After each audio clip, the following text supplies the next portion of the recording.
Hello dear students, today we are continuing the free series by CVPS Meerut with another chapter that is isomerism in organic compounds.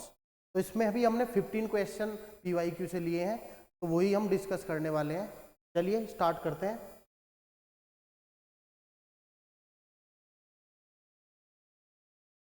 First question, which of the following is not chiral. Chiral की condition आपको पता होगी बेटा. Molecule यहां पे chiral तब होता है अगर कायरल सेंटर वहां पे प्रेजेंट है.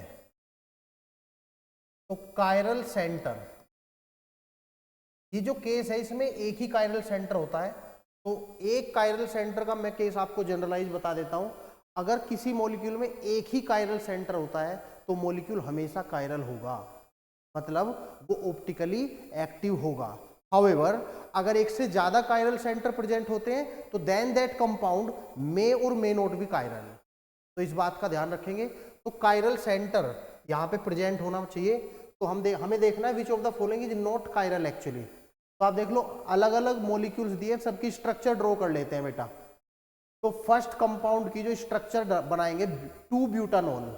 तो 2 ब्यूटानॉल में क्या करना है बेटा, पहले रूट वर्ड के आधार पे हमको यहाँ पे पेरेंट चेन बना लेनी है. 2 ब्यूटानॉल इस तरीके से लिखा जाएगा बेटा, CH3 CH CH2 CH3. तो यहाँ पे भी हमें दिख रहा है एक कायरल सेंटर प्रेजेंट है, तो मतलब ये तो कायरल हो जाएगा.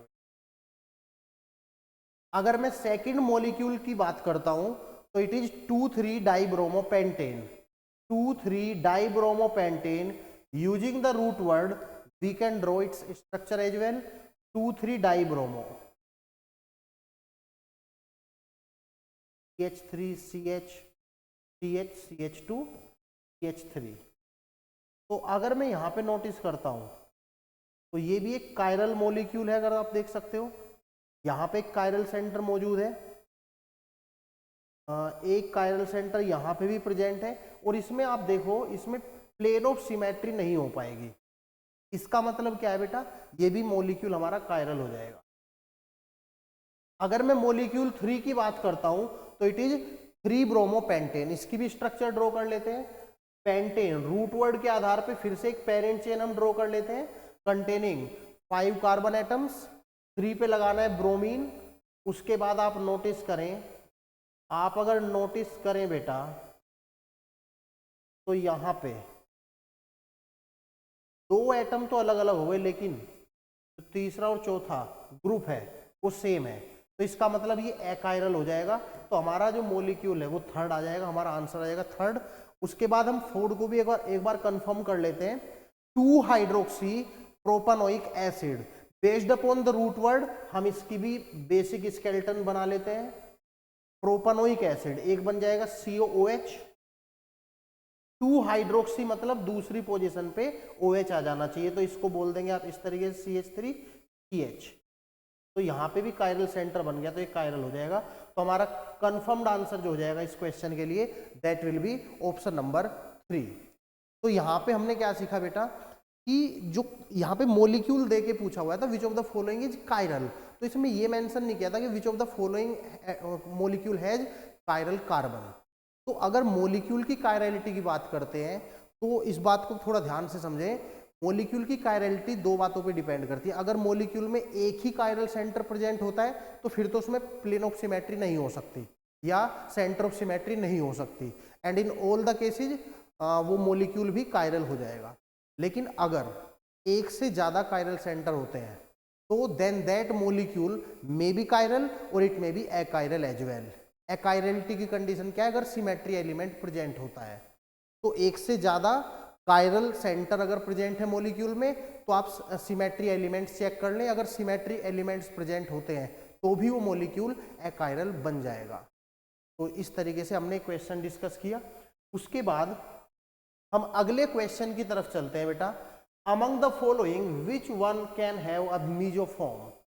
विच one can have a meso form. तो हमें मीजोफॉर्म में बेसिकली प्लेन ऑफ सिमेट्री मिल जाता है. नॉर्मली यहाँ पे 2 या 2 से ज्यादा कायरल सेंटर रहते हैं. इसको आप ऐसे भी समझते हैं, मीजो कंपाउंड्स को ऐसे समझते हैं कि बेसिकली इसमें कायरल सेंटर्स होते हैं. एक से ज्यादा तो होंगे डेफिनेटली, लेकिन इसमें इंटरनल कंपेंसेशन हो जाता है ऑप्टिकल रोटेशन का। As a result the overall compound becomes optically inactive.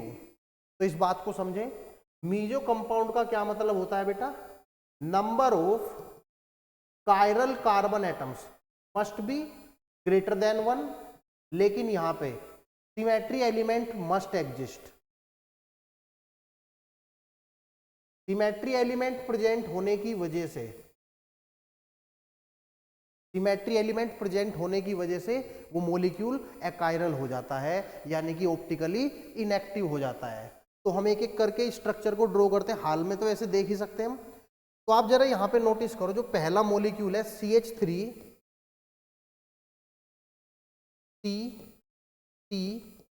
T2H5, इसमें आपको अटैच करने हैं HOH और एक तरफ H और Cl।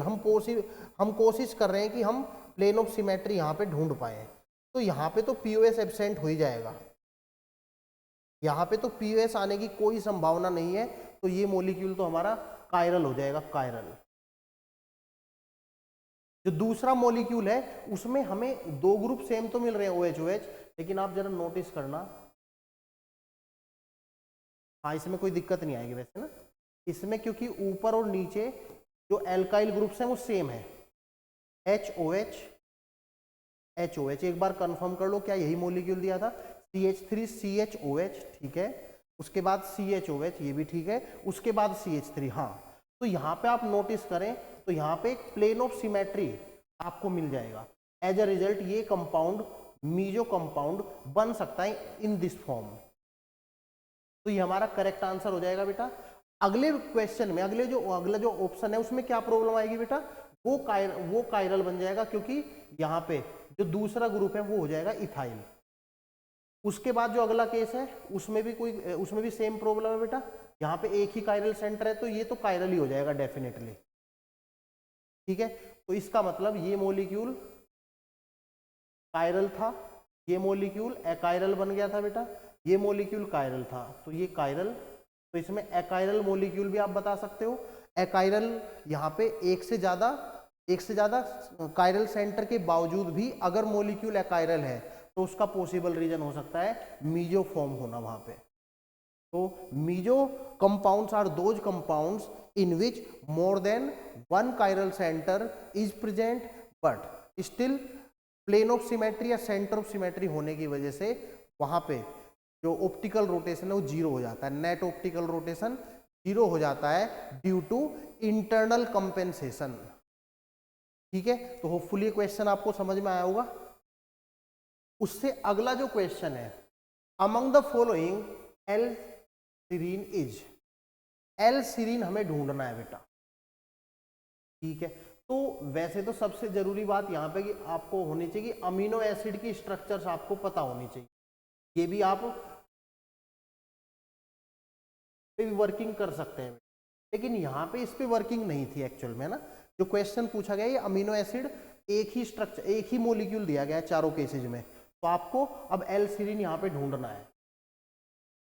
तो एल सीरीन का क्या तरीका है, बनाना क्या पड़ेगा आपको, पहले आप प्रिंसिपल फंक्शनल ग्रुप को ऊपर रखेंगे, कार्बन चेन को आप कोशिश करेंगे कि आप वर्टिकली रखें, तो CH2OH।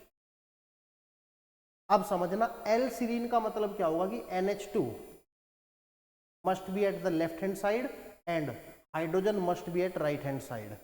तो एक्चुअली एल सीरीन की जो स्टैंडर्ड फॉर्म है वो ये है, लेकिन ये जो नीट वाले जो है ना बेटा, ये जो भी क्वेश्चन पूछा गया है इसमें इतना सिंप्लिसिटी के साथ कोई भी ऑप्शन नहीं दिया जाता एक्चुअल में ना, ठीक है। तो हमें कोशिश करनी है कि कौन सी फॉर्म को, इस फॉर्म को देख लो आप किस फॉर्म में डायरेक्टली कन्वर्ट कर सकते हो, मिरर इमेज मत बना देना बस, ठीक है। तो अगर मैं पहले केस की बात करता हूं, पहले केस की अगर मैं बात करता हूं बेटा, तो जरा गौर करें, COOH ठीक है ऊपर है। अभी आप नोटिस करो यहां पे अगर आपको इन दोनों को स्वैप करना है, अगर आपको इन दोनों को स्वैप करना है तो क्या पर्पज सोल्व हो रहा है बेटा, एक स्वैपिंग तो ये हो गई। आपको मैं बताना चाहूंगा, अगर मैं दो एटम्स या ग्रुप्स को स्वैप करूंगा केवल एक बार, तो उससे इनएंशियोमर बन जाता है एक कायरल सेंटर वाले मॉलिक्यूल्स। तो आपको क्या करना है, अगर आपको ग्रुप्स के इंटरचेंज करने तो 2 बार करें, मतलब इवन टाइम्स करें। मैं 2 बार भी नहीं बोल रहा, 4 बार करो, या फिर ऐसा नहीं कि 2 बार करने के बाद तीसरी बार भी कर दिया। तो फिर अगर आपको इंटरचेंज करने हैं ग्रुप्स को तो आप या तो 2 बार करें, या फिर 4 बार करें, या फिर 6 बार करें। इस तरीके से आपको इंटरचेंजेज करने होते हैं, तभी आपको सेम मॉलिक्यूल मिल पाता है। अगर आपने ओड नंबर्स में इंटरचेंज किए तो आपको फिर कैसा मॉलिक्यूल मिलेगा बेटा, आपको इनएंशियोमर मिलेगा in case of molecule having 1 chiral centre. तो ये NH2 आपने यहाँ पे लिया, H यहाँ पे लिया, इसकी जरूरत थी क्या? नहीं, इसकी कोई जरूरत नहीं एक्चुअल मैंने यहाँ पे इसकी कोई जरूरत नहीं। NH2 सही पोजीशन पे है। अब आप इसको जरा देखो, अगर आपने इन दोनों को स्वैप किया, तो हाइड्रोजन यहाँ पे चला गया और CH2H यहाँ पे चला गया, तो एक ही इंटरचेंज हुआ है, मतलब ये जो स्ट्रक्चर लिखी हुई है ये गिवन स्ट्रक्चर की इनएंशियोमर है। एल सीरीन का ये इनएंशियोमर है, it is enantiomer of L serine. ठीक है, एल सीरीन का एक इनएंशियोमर है, तो ये एल फॉर्म नहीं होगी बेटा, ये डी फॉर्म हो जाएगी, इट इज डी फॉर्म। अगले केस में अगर मैं बात करता हूं, मुझे इन दोनों को स्वैप करना है, क्योंकि मुझे NH2 को हॉरिजॉन्टल पोजीशन पे लेके जाना है। अगर मैं इन दोनों को स्वैप करता हूं तो मुझे ये स्ट्रक्चर मिल जाएगी, लेकिन ये तो एक ही इंटरचेंज हुआ, तो it is again enantiomer of L serine, मतलब ये भी कौन सी फॉर्म हो जाएगी बेटा, ये भी डी फॉर्म हो जाएगी। कोई बात नहीं, कुछ और सोचते हैं बेटा। फिर उसके बाद अगर मैं यहां पे इंटरचेंज करता हूं, इंटरचेंज मुझे करना चाहिए एक्चुअल में, पहले इसको इंटरचेंज कर देता हूं इन दोनों को। इन दोनों को अगर मैं एक बार इंटरचेंज करता हूं तो देखो क्या बनने वाला है, तो बनेगा COOH ऊपर आ गया, जो कि जरूरी था बेटा,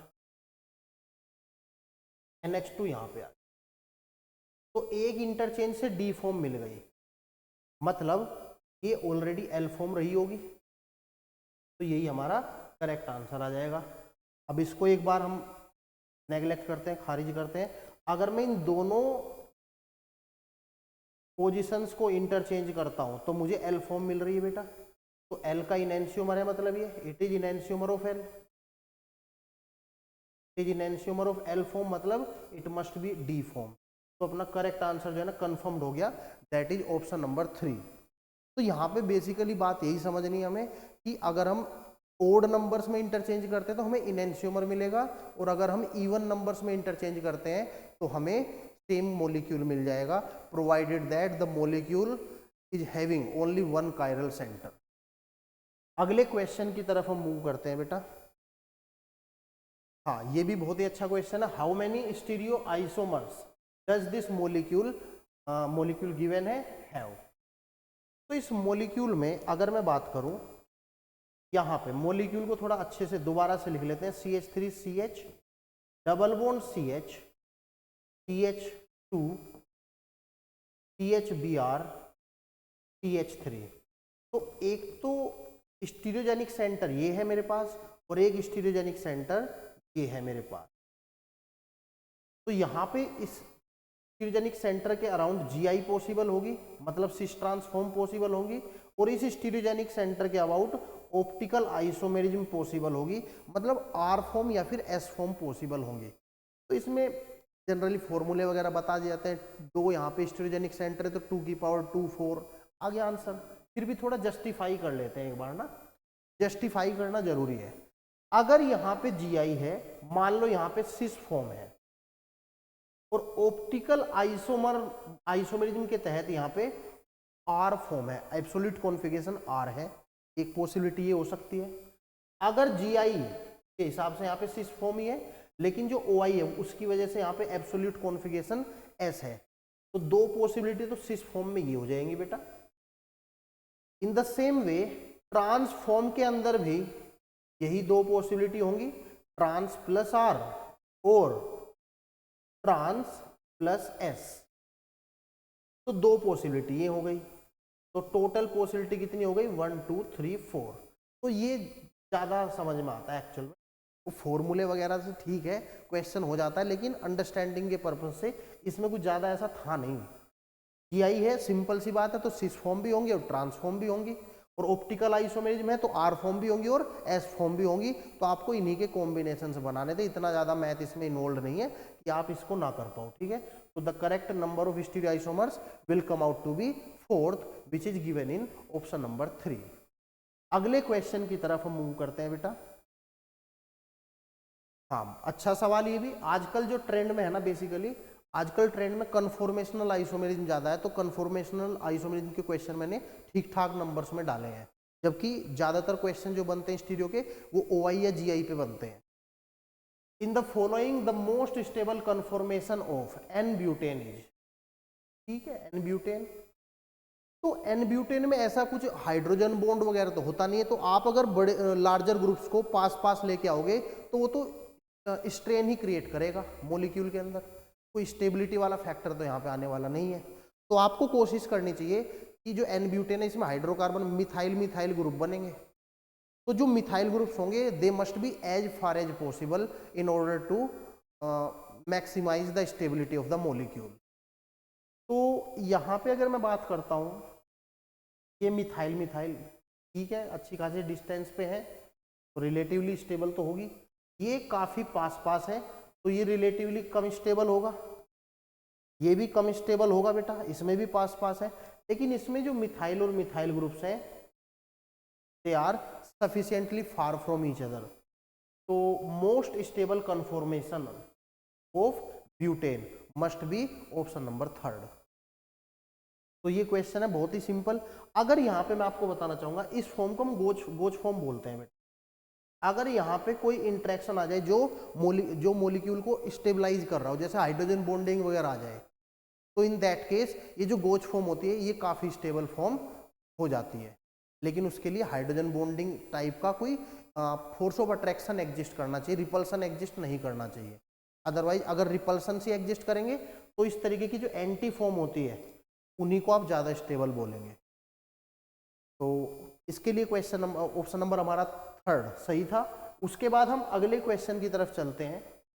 which of the following conformers for ethylene glycol is most stable. तो यहाँ पे वही जो मैं डिस्कस कर रहा था बेटा, हाइड्रोजन बॉन्डिंग वाली पॉसिबिलिटी वही यहाँ पे पूछी गई है। तो आपको यहाँ पे समझ में आना चाहिए, यहाँ पे जो गोच फॉर्म है इसको गोच इफेक्ट भी बोलते हैं। गोच फॉर्म यहाँ पे सबसे ज़्यादा स्टेबल हो जाएगी।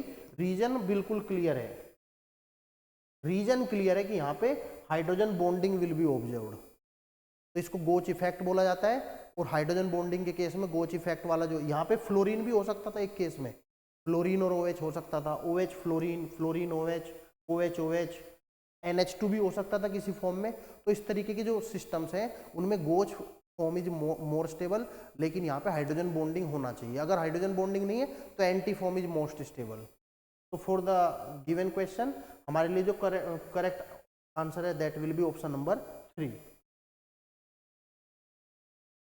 उसके बाद the IUPAC name of the following compound. ये आयुपैक नेम बेसिकली जीआई से रिलेटेड है। तो आइडियली अगर देखा जाए, आइडियली मैं बात कर रहा हूं आपसे, तो आइडियली तो यहाँ पे सिस और ट्रांस की बात ही नहीं होनी चाहिए, सिस और ट्रांस की बात ही नहीं होनी चाहिए, क्योंकि जो चारों ग्रुप्स हैं they are different from each other. चारों ही ग्रुप्स आपस में डिफरेंट है बेटा, तो यहाँ पे सिस ट्रांस की बात नहीं होनी चाहिए आइडियली। लेकिन फिर भी यहाँ पे ई और जेड के रेस्पेक्ट में हम बात कर सकते। तो अक्सर ऐसा बोलते हैं कि जो जेड होता है वो सिस फॉर्म होती है, ई जो फॉर्म होती है वो ट्रांस फॉर्म होती है। तो उस हिसाब से देख सकते हैं यार, है ना। तो देख लो भाई, या इसमें इसको भी छोड़ो, आप ई जेड को भी छोड़ो। इसमें करना क्या है, सिंपली आप समझो, प्रायोरिटी रूल देख लो आप यहाँ पे पहले, CIP रूल, सीक्वेंस रूल या फिर प्रायोरिटी रूल। इस कार्बन से दो ग्रुप जुड़े हुए हैं, एक तो Cl और एक CH3, तो डायरेक्टली कनेक्टेड एटम यहाँ पे कार्बन है। तो आपको प्रायोरिटी उसी एटम को देनी है जिसका एटॉमिक नंबर ज़्यादा है, जो कनेक्टिंग एटम का एटॉमिक नंबर ज़्यादा है। यहाँ पे क्लोरीन है, यहाँ पे कार्बन, तो क्लोरीन का नंबर ज़्यादा है तो इसको फर्स्ट लिख दो, तो सेकंड लिख दो। अगर यहाँ पे मैं बात करूँ, यहाँ पे कार्बन कार्बन की एक चेन है और यहाँ पे आयोडीन है, तो इसकी प्रायोरिटी 1 और इसकी प्रायोरिटी 2।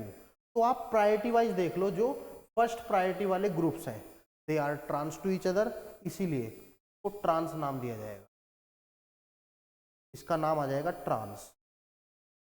तो आप देख लो, उसका नाम फर्दर भी आपको कंफर्म करना पड़ेगा। 1 वैसे आयुपैक के हिसाब से जो नंबरिंग है वो मैं इधर कर रहा हूँ, फर्स्ट, सेकंड, थर्ड, फोर्थ और फिफ्थ। तो 2 पे क्लोरो, 2 पे क्लोरो, 3 पे आयोडो, 3 पे आयोडो, 2 ही जगह या तो सिस या ट्रांस। तो ये form with respect to priority ये ट्रांसफॉर्म आएगी, तो इसका करेक्ट आंसर जाएगा सेकंड आंसर। तो होपफुली ये क्वेश्चन भी आपको समझ में आ गया। ये यहाँ पे वैसे आइडियली हमने बताया कि ई या जेड डिफाइन होती है जब चारों ही ग्रुप्स अलग अलग हो, लेकिन यहाँ पे सिस और ट्रांस बोला गया तो ठीक है, हमने उसी के हिसाब से आंसर किया है। लेकिन यहाँ पे उसका जो बेसिस है वो प्रायोरिटी है। प्रायोरिटी, सेम प्रायोरिटी वाले ग्रुप्स अगर ओपोजिट हैं तो उसको ट्रांस बोल दिया गया यहाँ पे, और अगर वो सिस होते, वो अगर सेम साइड होते तो उसको हम सिस बोल देते। उसके बाद है question number 8, the number of structural isomers possible for the molecular formula, ये 4 है actually, possible for the molecular formula C3H9N। देखो भाई, इसमें सिंपल सी बात है, सबसे पहले इस तरीके के केसेज में आपको डिग्री ऑफ अनसैचुरेशन निकाल लेनी चाहिए। इसका फॉर्मूला है C+1 -H/2, अगर नाइट्रोजन एटम हो N/2 ऐड कर दिया जाता है, जितने भी नाइट्रोजन एटम होंगे। कार्बन की संख्या यहाँ पे 3 है तो 3 + 1 4 हो जाएगा, माइनस हाइड्रोजन यहाँ पे 9 है तो 9/2 प्लस 1 नाइट्रोजन एटम है, तो इसका मतलब क्या है 1/2। तो ये 4 + 1/2 ये भी 9/2 ही हो गया, -9/2 it comes out to be 0। मतलब इस मोलिक्यूल में ना तो कोई डबल बॉन्ड आने वाला है और ना ही कोई रिंग स्ट्रक्चर यहाँ पे बन सकता। बहुत आसान है, तो मतलब ओपन चेन के यहाँ पे आइसोमर्स बनेंगे विदाउट एनी मल्टीपल बॉन्ड। ठीक है, तो यहाँ पे पॉसिबल स्ट्रक्चर्स बनाते हैं हम। तो अगर मैं 3 कार्बन की पॉसिबल स्ट्रक्चर बनाऊं जिन पे मुझे क्या जोड़ना है बेटा, नाइट्रोजन जोड़ना है, तो एक तरफ तो नाइट्रोजन मैं ऐसे जोड़ सकता हूँ और एक तरफ नाइट्रोजन मैं ऐसे जोड़ सकता हूँ। लेकिन ऐसा कहाँ लिखा है कि 3 कार्बन की आपको 3 कार्बन की पेरेंट स्केलेटन बनानी है? ऐसा भी तो हो सकता है 2 कार्बन की पेरेंट स्केलेटन बनाओ, उसके बीच में नाइट्रोजन आ जाए और उसके बाद कार्बन आ जाए, ये भी तो एक पॉसिबिलिटी हो सकती है। तो CCNC ऐसी भी स्केलेटन पॉसिबल हो सकती है। ये बेसिकली हमारा सेकेंडरी अमाइन हो जाएगा। उसके साथ साथ ऐसा भी पॉसिबल है कि आपने नाइट्रोजन से 3 अलग अलग कार्बन जोड़ दिए हों, ऐसा भी पॉसिबल है। तो बेसिकली यही 4 पॉसिबिलिटीज बनेंगी। तो हमारा जो नंबर ऑफ स्ट्रक्चरल आइसोमर्स आएगा that will come out to be 4, और कोई इसमें पॉसिबिलिटी नहीं आने वाली। तो इसके लिए करेक्ट आंसर हमारा अगेन ऑप्शन नंबर 3 आया। अगले क्वेश्चन की तरफ चलते हैं बेटा। ये क्वेश्चन भी अच्छे होते हैं बेटा। Which of the following biphenyls is optically active? Basically इस केस में क्या होता है, जो टेट्रा सब्स्टिट्यूटेड ऑर्थो डेरिवेटिव्स होते हैं, जैसे यहाँ पे तो हाइड्रोजन है बेटा, हाइड्रोजन तो नॉर्मली कैसे होते हैं, छोटे एटम्स ही होते हैं, उनमें इतना ज्यादा रिपल्सन नहीं हो पाता। ठीक है, लेकिन जैसे ये हैं, ये बड़े बड़े ग्रुप, ये बल्कि ग्रुप्स हैं बेटा। मैं आपको बताना चाहूंगा, वैसे तो जो फिनाइल रिंग होती है वो उसके हर एक कार्बन एटम की हाइब्रिडेशन sp2 होती है, ठीक बात है, आप सभी को पता है। तो वहाँ पे प्लेनर सिस्टम हम एक्सपेक्ट करते हैं। लेकिन जब 2 फिनाइल जोड़ते हैं ना, तो कभी वो प्लेनर भी हो सकता है और कभी कभी वो रिपल्सन की वजह से नॉन प्लेनर भी हो सकता है। तो यहाँ पे वही केस है कि जब टेट्रा ऑर्थो सब्स्टिट्यूटेड बाइफिनाइल्स का नंबर आता है, तो वहाँ पे जो ये ग्रुप्स जुड़े हुए हैं, इनमें रिपल्सन की वजह से ये जो 2 रिंग है वो इस तरीके से प्लेनर नहीं रह पाती, वो क्या हो जाती है बेटा, वो थोड़ा इस तरीके से नॉन प्लेनर हो जाते हैं। और नॉन प्लेनर होने की वजह से उसमें प्लेन ऑफ सिमेट्री एग्जिस्ट नहीं करेगी। तो यहाँ पे प्लेन ऑफ सिमेट्री एब्सेंट होने की वजह से क्या होगा बेटा, यहाँ पे ऑप्टिकल एक्टिविटी जनरेट हो जाती है। तो इस पर्टिकुलर क्वेश्चन में जो हमारा करेक्ट आंसर है वो ऑप्शन नंबर 2 आएगा। बाकी और कहीं ऐसा सिस्टम देखने को नहीं मिलेगा। इधर 2 बल्कि ग्रुप तो है, लेकिन इनको रिपेल करने के लिए अदर बल्कि ग्रुप्स आर एब्सेंट। इस वजह से जो हमारा correct answer that is option number 2। उसके बाद नेक्स्ट क्वेश्चन की तरफ चलते हैं बेटा। नेक्स्ट क्वेश्चन कहता है the correct statement regarding the comparison of staggered and eclipsed conformation of ethane is. Ethane में वैसे तो पता ही आपको, जो स्टैगर्ड कन्फॉर्मेशन होता है वो ज्यादा स्टेबल होता है। Staggered conformation is more stable, more stable, और इक्लिप्स्ड कन्फॉर्मेशन इज लेस। ठीक है, तो उसका रीजन हमें ढूंढना है, फाइंड आउट करना है। तो एक्लिप्स्ड कन्फॉर्मेशन लेस स्टेबल क्यों होता है, वैसे इसका रीजन होता है यहाँ पे टोर्शनल स्ट्रेन का होना। यहाँ पे torsional strain is observed actually ना। बाकी यहाँ पे मोर स्टेबल होने का रीजन क्या है, यही कह लो आप, एब्सेंस ऑफ टोर्शनल स्ट्रेन। इस टोर्शनल स्ट्रेन की वजह से यहाँ पे जो एनर्जी है, एनर्जी बढ़ जाती है और इसलिए स्टेबिलिटी घट जाती है, स्टेबिलिटी घट जाती है। देख लो कहाँ पे ऑप्शन दिख रहा है आपको। First option, the staggered conformation of ethane is less stable than eclipsed conformation. Staggered is less stable, ऐसा नहीं, staggered is more stable. Actually तो ये तो बात ही गलत है। The eclipsed conformation of ethane is more stable, ये भी गलत हो गया। The eclipsed conformation of ethane is more stable, ये अगेन गलत हो गया।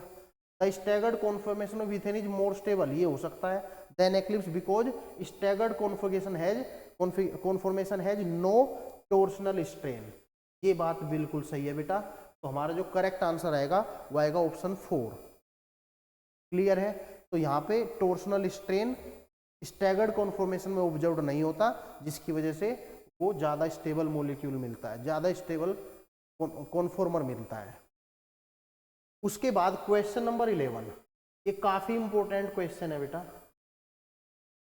ये जो इंटर कन्वर्जेंस होते हैं ना बेटा, इंटर कन्वर्जेंस फिशर से सोहॉर्स, फिशर से न्यूमैन, ये काफी इंपॉर्टेंट होते हैं एक्चुअल में। जो ये फिशर फॉर्म है मैं आपको बताना चाहूंगा, ये 2 कार्बन है, इसको हम रियर कार्बन बोलते हैं बेटा, और इसको बोलते हैं हम फ्रंट कार्बन। Front carbon. तो ये रियर कार्बन फ्रंट कार्बन कैसे बनाना है, ये आप बना लो बेटा। रियर कार्बन एक्लिप्स्ड फॉर्म बना लो आप, यहाँ पे एक्लिप्स्ड फॉर्म में होती है ये फॉर्म। तो ये फ्रंट कार्बन है हमारा, पीछे वाला रियर कार्बन है। देखो बेटा, फ्रंट कार्बन पे क्या क्या मौजूद है मुझे बताओ। फ्रंट कार्बन पे क्या क्या मौजूद है। लेफ्ट साइड में देखो फ्रंट कार्बन ये वाला है, तो लेफ्ट साइड पे मुझे हाइड्रोजन दिख रहा है, राइट साइड पे OH दिख रहा है, और नीचे की तरफ मुझे दिख रहा है H3। उसके बाद ये जो 3 ग्रुप्स हैं, ये देख लो आप किस पोजीशन में है। वर्टिकली हमें मिथाइल ग्रुप दिख रहा है, लेफ्ट साइड पे हाइड्रोजन दिख रहा है, और राइट साइड पे OH दिख रहा है। अब आप एक काम करो बेटा,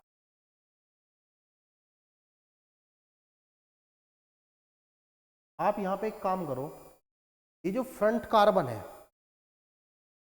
ये जो फ्रंट कार्बन है, आप इसको फ्रंट कार्बन के रेस्पेक्ट में 180 डिग्री रोटेट कर दो। 180 डिग्री रोटेट करो तो देखो क्या मिलता है।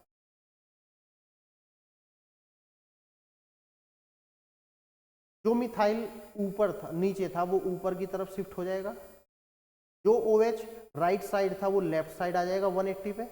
उसके बाद जो H लेफ्ट साइड था वो राइट साइड चला जाएगा, और जो रियर कार्बन्स का अरेंजमेंट था that would remain the same exactly, that would remain the same exactly. HOH, here comes CH3। तो अब आप इसके करस्पॉन्डिंग तो होर्स प्रोजेक्शन बनाएं।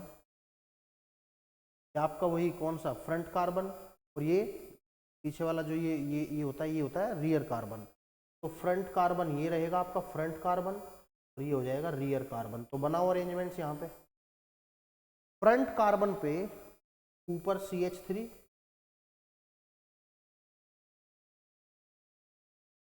OH एंड H तरीके से और जो रियर कार्बन है उसमें आपको H, OH और CH3 कुछ इस तरीके से दिखने चाहिए।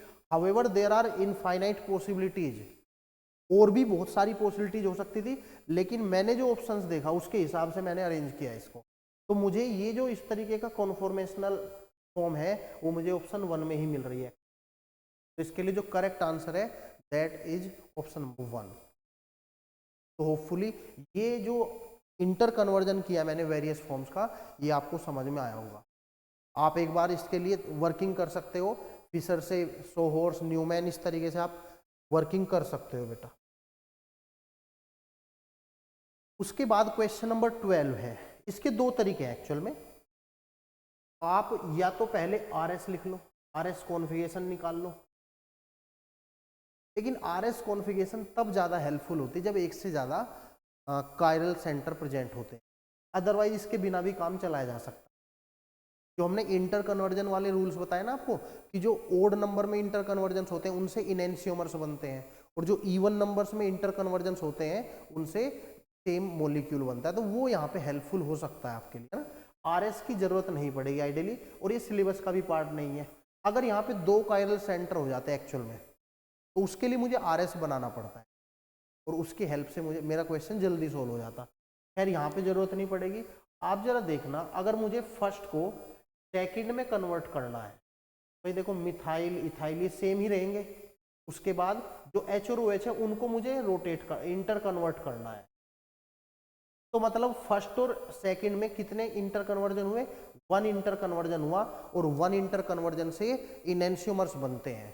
It means that first and second must be mirror images of each other, या फिर दे मस्ट बी इनएंशियोमर्स। तो first and second must be enantiomer, कहीं ऐसा लिखा हुआ है क्या? फर्स्ट एंड सेकंड, मैं लिख देता हूं इस बात को, फर्स्ट एंड सेकंड जो है ना बेटा, they are enantiomers. First and second are enantiomers. तो ये बात तो गलत हो गई बेटा। चलो और कुछ चेक कर लेते हैं। सेकंड और थर्ड में जरा चेक करते हैं, सेकंड और थर्ड। देखो यहाँ पे OH और मिथाइल, इनकी पोजीशन आपको चेंज नहीं करने की जरूरत है, लेकिन इथाइल और हाइड्रोजन की पोजीशन चेंज करनी है। तो ये भी एक ही इंटरचेंज होने वाला है। तो इसका ये भी मतलब हो गया second and third must also be enantiomers. Second and third must also be enantiomers. आज आपको एक बात और बता देता हूं बेटा, देखो अगर कंपाउंड A का इनएंशियोमर B है और B का इनएंशियोमर कोई कंपाउंड C है, तो आप एक बात समझ जाओ, A की मिरर इमेज B और B की मिरर इमेज C, इसका मतलब A and C must be the same compounds, they must be identical. ये बात आपको समझ में आ रही है? लॉजिकल सी लग रही है कि नहीं कुछ? कि अगर A की मिरर इमेज B है और B की मिरर इमेज C है, तो A और B तो आपस में क्या हो जाएंगे? They are identical compounds. तो ये बात भी आप यहां से कंक्लूड कर सकते हैं। फर्स्ट एंड देखो सेकंड का इनएंशियोमर फर्स्ट भी है और सेकंड का इनएंशियोमर थर्ड भी है, तो इसका मतलब क्या होगा? First and third must be identical compounds, they must be identical compounds. तो इसने कहा है कि सेकंड एंड थर्ड आइडेंटिकल है, ये भी गलत बोल रहा है। First and third are enantiomer, ना ना ना ना, first and third must be identical. Second and third are enantiomers, yes, ये बात बिल्कुल सही है बेटा। तो 12th का जो करेक्ट आंसर आएगा, it comes out to be 4th, which says that second and third are enantiomers of each other. तो ये क्वेश्चन भी आपको बिल्कुल क्लियर होना चाहिए बेटा। उसके बाद आता है question number 13, which of the following statement is incorrect. Incorrect बोला है भाई, थोड़ा संभल के करना है इस क्वेश्चन को, इनकरेक्ट बोला है, ठीक है। हमें जो अच्छा सा लगता है हम उस पर टिक कर देते ना अक्सर। It is possible to separate eclipsed and staggered form of ethane at room temperature. हाँ जी ना बेटा आपको पता ही है what are conformers, basically conformers are readily interconvertible forms. इनको सेपरेट करना, और पर्टिकुलरली इन इथेन, इथेन में तो जो एनर्जी डिफरेंस है वो भी बहुत ज़्यादा नहीं होता, तो ये तो बात गलत है। तो यही हमारा करेक्ट आंसर आ गया बेटा, क्योंकि हमें हमसे पूछा था इनकरेक्ट, तो ये बात फॉल्स है, इसलिए हमने इस पर टिक कर दिया। Eclipsed form has torsional strain, already discussed, yes ये बात बिल्कुल सही है। Ethane has infinite number of conformers, बिल्कुल हो सकता है। जैसे आप एक बात को समझो, मान लो आपने इथेन का कोई भी कन्फॉर्मर बना लिया, तो आप जैसे 180 डिग्री से रोटेट करते हो, 120 से भी कर देते हो, 60 डिग्री से भी कर सकते हो, लेकिन बेटा आपकी मर्जी है ना भाई, 1 डिग्री से भी करो रोटेट, कन्फॉर्मर बनेगा, 0.5 डिग्री से भी करो रोटेट, 0.05 से भी करो, समझ रहे हो कि नहीं। तो आपके पास पूरी छूट है कि आप बहुत सारी फॉर्म्स बना सकते हो, हालांकि उन सभी के आपने जो है ना अलग से उनको नाम नहीं दिए हुए हैं, बात समझ, जैसे एंटी, समझ रहे हो, उसके बाद गोस, ये इस तरीके से जो फॉर्म्स हैं ये नाम बिल्कुल स्पेसिफिक हैं, लेकिन फॉर्म्स तो इनफाइनाइट पॉसिबल हैं। तो होपफुली ये क्वेश्चन भी आपको समझ में आएगा। ये वाला जो बात लिखी हुई ये भी सही है। Energy difference between staggered and eclipse form of ethane is 12.55 kilo joule. हाँ रफली ये बात सही है, 12.5 12.55 इस तरीके से डेटा दिया होता है इसमें ज़्यादा एनर्जी गैप भी नहीं है, ये बात सही है बिल्कुल। तो हमारा जो 13 का करेक्ट आंसर जाएगा वो जाएगा option number 1। Again with respect to the conformers of ethane which of the following statements is true। Again ethane के कन्फॉर्मेशनल एनालिसिस से सवाल है। तो मैं आपको एक बात बताऊं फिर से बेटा, जो कन्फॉर्मर्स होते हैं ना इनमें क्या क्या डिफरेंट होता है वो मैं आपको बताने वाला हूं। तो इनकी स्टेबिलिटी डिफरेंट होती है, इनकी स्टेबिलिटी डिफरेंट होती है बेटा, इनकी एनर्जी डिफरेंट होती है बेटा, और इनमें जो डाईहेड्रल एंगल है, जो इनमें डाईहेड्रल एंगल है, they are also different, they are different also. लेकिन इनके जो बॉन्ड एंगल्स हैं और जो बॉन्ड लेंथ्स हैं, जो बॉन्ड लेंथ्स हैं बेटा, they are same, they are observed to be same. ये बात आप याद रख सकते हो बेटा, ठीक है ना। उसी हिसाब से क्वेश्चन देख लेते हैं। बॉन्ड एंगल चेंजेस ना, गलत कह रहा तू, bond both bond angle and bond length change ना जी ना, both bond angles and bond length remains the same, yes both angle bond angle remain same but ना बकवास नहीं। तो only the correct option will be option number 3। तो ये जो मैंने बात बताई बेटा ये आप नोट कर सकते हो यहाँ पे, ठीक है, वीडियो को पॉज करके आप नोट कर लेना। उसके बाद हम लास्ट क्वेश्चन की तरफ चलते हैं। लास्ट क्वेश्चन एक कंपेरेटिव स्टडी का क्वेश्चन है, ये फिजिकल प्रॉपर्टीज ऑफ जीआई से रिलेटेड क्वेश्चन है। तो यहाँ पे क्या कहता है बेटा, ये मॉलिक्यूल्स लिखे, देखो ये तो सिस फॉर्म हो गई बेटा, सिस, और ये जो है ना ये ट्रांसफॉर्म हो गई। तो मैं थोड़ा बताना चाहूँगा इनके बारे में, सिस और ट्रांस में क्या डिफरेंस यहाँ पे ऑब्जर्व होता है। बेटा जो सिस फॉर्म होती है उसका जो डाइपोल मोमेंट वेक्टर है कुछ ऐसे जाए, ठीक है, उसका डाइपोल मोमेंट ज़्यादा आएगा, डाइपोल मोमेंट ज़्यादा आएगा, पोलैरिटी ज़्यादा आएगी, पोलैरिटी ज़्यादा आएगी, बॉइलिंग पॉइंट ज़्यादा आएगा। तो ये कुछ एस्पेक्ट्स यहाँ से आप रिलेट कर सकते हो। लेकिन यहाँ पे जो मॉलिक्यूल है सिमेट्रिक है, सिमेट्रिक है तो सॉलिड स्टेट में बेटर पैकिंग होगी, और बेटर पैकिंग होने की वजह से इनका मेल्टिंग पॉइंट बढ़ जाएगा। तो जो 15 क्वेश्चन है उसमें जो ए दिया हुआ है उसका बॉइलिंग पॉइंट ज़्यादा है या डाइपोल मोमेंट ज़्यादा है, और इसका मेल्टिंग पॉइंट ज़्यादा है। देख लो कहीं पे ऐसा दिया हुआ है तो melting point and dipole moment of B is greater than A, दोनों तो नहीं है बेटा। Melting point of B is greater than A but dipole moment of B is lesser than A, बात सही है। Melting point of B is greater than A but dipole moment of B is lesser than A. ये बात बिल्कुल सही है बेटा। Melting point and dipole moment both of B greater lesser than A, गलत। Melting point of A is greater than B ना, dipole moment of B is greater than A, उल्टा लिख दिया दोनों को, है ना। तो हमारा सेकंड ऑप्शन यहाँ पे कंफर्म्ड हो गया है। तो क्वेश्चन नंबर 15 का जो करेक्ट आंसर है वो कौन सा है, ऑप्शन नंबर। तो होपफुली ये जो वीडियो है आपको काफी हेल्प कर सकती है बेटा। तो आप जो भी क्वेश्चन में जिस क्वेश्चन में भी अटकते हो तो आप जरूर ये इंश्योर करो कि जो भी वहां पे टॉपिक कवर्ड है वो आप अच्छे से पढ़ें और फिर उसके और ज्यादा क्वेश्चंस आप अटेम्प्ट करें। ठीक है, तो थैंक यू फॉर वॉचिंग।